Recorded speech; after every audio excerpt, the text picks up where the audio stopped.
Bugun yana bir bor angladim hayotning salbiy fikrlariga. Men haqimdagi g'iybatlarga ilashib, botqoqqa botishdan ko'ra ularga qo'l siltab, o'zimga eng yaxshi kunlarni hadya etishni o'rgandim. Unda insonlarga har kim mavzu. Ular o'zlarining qora fikrlariga qo'ng'irlab, o'zlari kuyib ado bo'ladilar.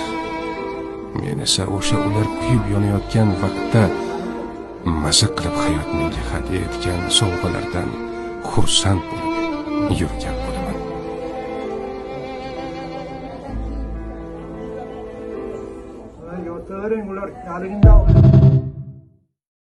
Allohu akbar. Qiziloq, bolajonim.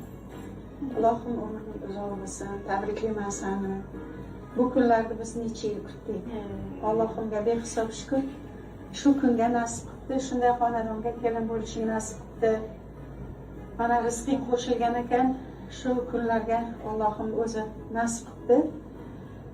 Allohim baxting chiroyli bo'lsin, o'zingga o'xshagan qo'shgan halol xayrli juft haloling bilan Allohim niyatlaring, maqsadlaringga erishgan o'zing yoring bo'lsin. Farzandlaring ko'p bo'lsin. Sizlarni tabriklayman. Qo'sha qaranglar. Hamma niyat maqsadlaringga erishinglar, Allohim. Baxtli bo'linglar. Men juda xursandman. Inajonim.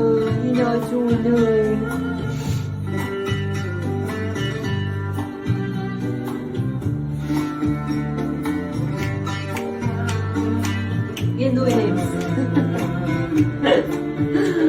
Mehmonjonlar kelyapti. Salomni ko'ryapsizlarmi salomimni? Mana endi ko'raman sizlar bilan birga, hali ko'rmagandim. Hozir ko'ramiz.